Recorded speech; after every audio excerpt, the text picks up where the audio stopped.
پنجاب کی سرزمین پر جمع ہونے والی سب سے بڑی فوج پشاور کی سرحدوں پر میدانوں میں نمودار ہوئی اور ہر روز اس میں اضافہ ہوتا چلا جاتا تھا۔ جنگ کی تیاری کے لیے ملک کے ہر علاقے سے مال و زر مہیا کیا گیا اور اس قدر حب الوطنی کا مظاہرہ کیا گیا کہ ملک کے طول و عرض سے ہندو عورتوں نے اپنے زیورات کو پگھلا کر قومی مقصد کے لیے ذرائع فراہم کرنے کے لیے سونے اور چاندی کی صورت میں روانہ کیے۔ پنجاب کے شمالی مشرق کے پہاڑی علاقے کے ایک طاقتور قبیلے ککڑ کے افراد 30,000 جنگجوؤں کے ہمراہ متحد فوج کے بیچ میں شامل ہو گئے۔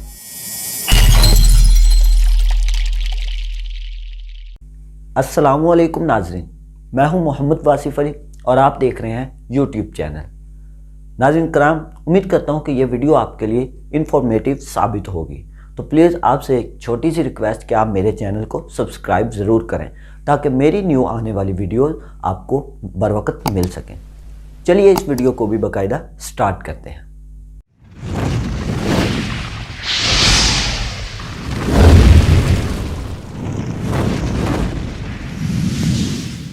1013 میں محمود نے ایک بہت بڑی فوج کے ہمراہ بلوات کے پہاڑوں میں واقعہ نندونا کے خلاف پیش قدمی شروع کی اور بھرپور حملے کے بعد ایک اچھی جنگ ہوئی، جس کے بعد چھونی کو ہتھیار ڈالنے پر مجبور کر دیا۔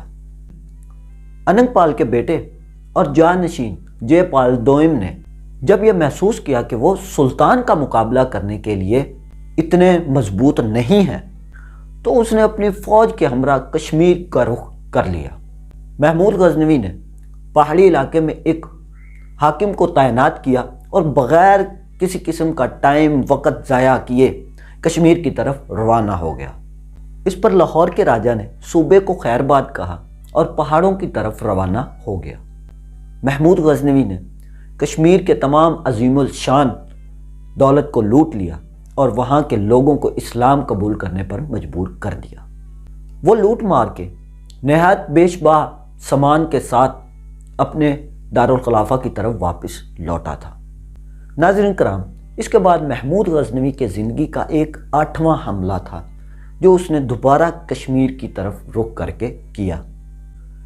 2 سال کے بعد سلطان نے چند باغی سرداروں کو سزا دینے اور چند قلعوں کو فتح کرنے کے لیے، جس پر گزشتہ مہم میں حملہ نہیں کیا گیا تھا، اس وجہ سے دوبارہ کشمیر کا رخ کیا۔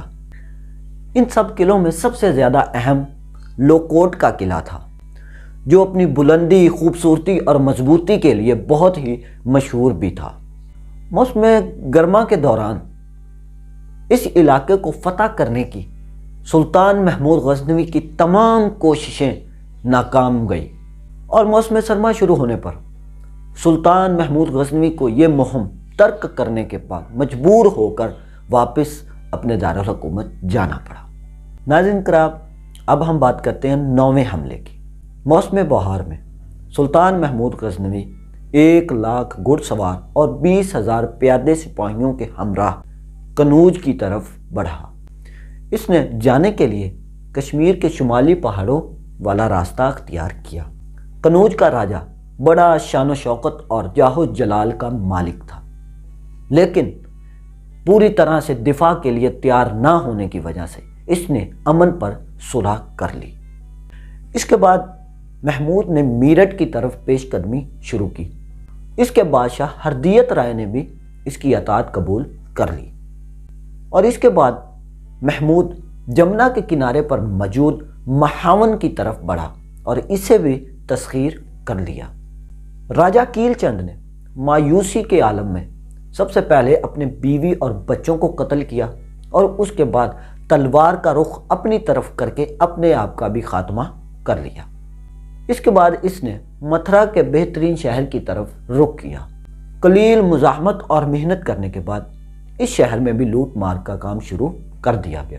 تمام بتوں کو یا تو پاش پاش کر دیا جاتا یا پھر انہیں جلا دیا جاتا تھا۔ تمام مندروں کو مسا مار کر دیا گیا اور سونے چاندی کی صورت میں بہت زیادہ خزانہ حاصل ہوا۔ محمود 20 دن تک کنوج میں رہا۔ اور اس دوران میں بہت زیادہ آتش زنی اور غارت گری کی گئی۔ چند چھوٹے راجاؤں کو مطیع کرنے کے بعد سلطان محمود غزنوی لوٹ مار کا سامان اور بہت سے قیدیوں کو لے کر غزنی کی سمت کو لوٹا۔ اس کی فوج نے جو لوٹ مار کی تھی وہ سرکاری خزانے کے لوٹ مار سے بھی کسی طرح کم نہیں تھی۔ محمود ہندوستان میں اپنے قیام کے دوران ہندوستان کی فن تعمیری دیکھ کر بڑا ہی متاثر ہوا۔ اپنے دارالخلافہ پہنچنے کے بعد سلطان محمود غزنوی نے وہاں پر ایک پتھر اور سنگ مرمر سے بنی ہوئی شاندار مسجد تعمیر کروائی۔ اس نے اس مسجد میں قالین، فانوس اور سونے چاندی کے بہت سارے سامان رکھوا کر خوبصورتی بھی بڑھائی۔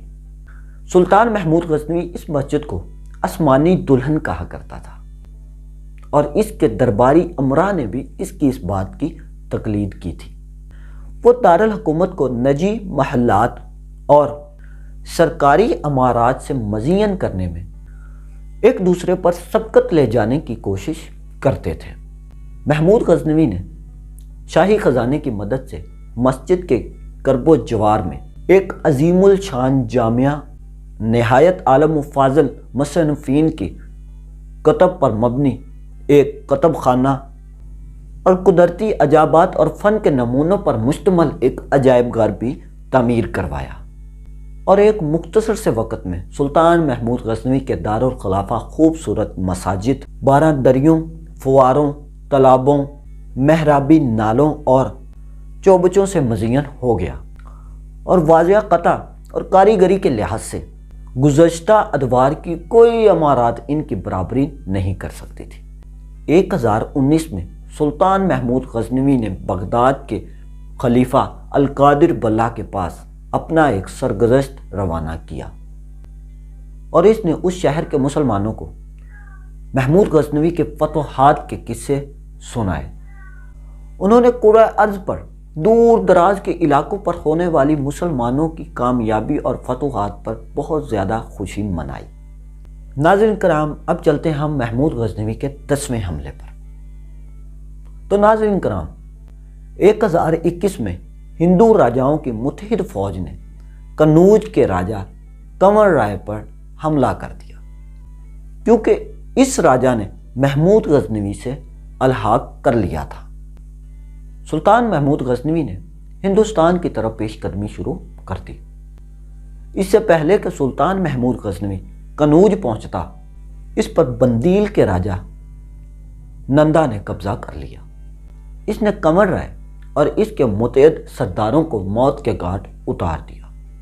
اس کی موت کا بدلہ لینے کے لیے سلطان محمود غزنوی نے بندیل کی طرف پیش قدمی شروع کی اور نندا رائے کو بھاگنے پر مجبور کر دیا۔ اس فتح کے بعد سلطان محمود نے کشمیر کی طرف پیش قدمی کی اور راستے میں لوکوٹ کے ناقابل تسخیر قلعے کا بھی محاصرہ کر لیا۔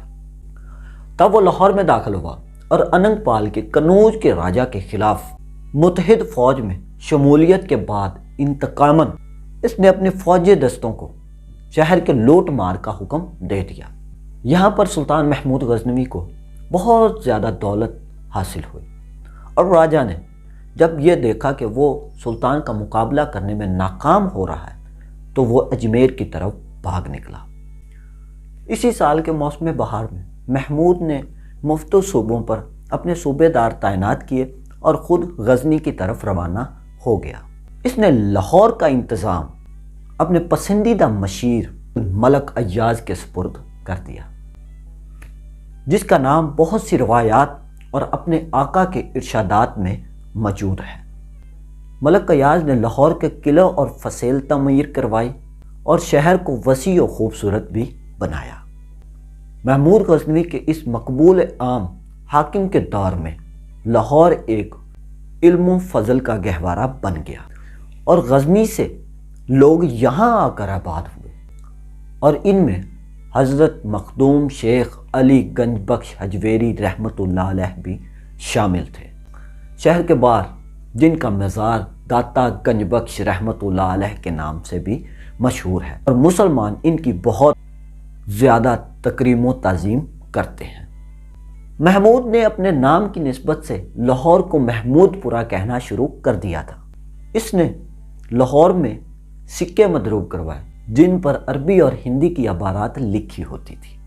ناظرین کرام، اس کے 2 سال بعد یہ اب ہم 11ویں حملے کے بارے میں ڈسکس کرنے لگے۔ تو ناظرین کرام، اس کے 2 سال بعد محمود غزنوی نے کالسنجر کے بادشاہ راجہ نندا کو مزہ چکھانے کے لیے دوبارہ ہندوستان کی طرف پیش قدمی کرنا شروع کر دی، کیونکہ گزشتہ مہم کے دوران وہ سزا سے بچ گیا تھا، وہ بھاگ گیا تھا۔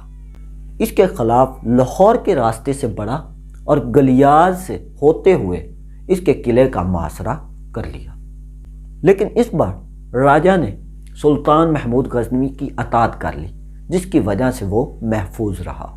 نندا رائے نے بروقت اطاعت کر کے اور قیمتی تحفے طوائف دے کر اپنے آپ کو ایک بہت بڑی آفت سے بچا لیا۔ اسے قبول کر لیا گیا اور اسے اپنے علاقے کے قبضے پر بحال کر لیا گیا۔ ناظرین کرام، آج کے لیے صرف اتنا ہی۔ امید کرتا ہوں کہ آج کی ویڈیو آپ کے لیے انفارمیٹو ثابت ہوگی۔ ناظرین کرام، نیکسٹ ویڈیو میں آپ سے بات کریں گے سومناتھ کے مندروں کے بارے میں، جہاں پر محمود غزنوی نے حملہ کیا تھا، جو آپ نے شاید بہت سی باتوں میں بہت سے لوگوں سے بھی سنا ہوگا۔ محمود غزنوی نے سومناتھ کے مندروں کے پر حملہ کیا تھا۔ تو ناظرین کرام، نیکسٹ ویڈیو میں ہم اس پر بھی بات کریں گے۔ تو پلیز آپ میرے چینل کو سبسکرائب کریں تاکہ میری نیو آنے والی ویڈیو آپ کو مل سکے۔ چلیے، اپنا اور اپنے اس چینل کا خیال رکھیں۔ اللہ حافظ۔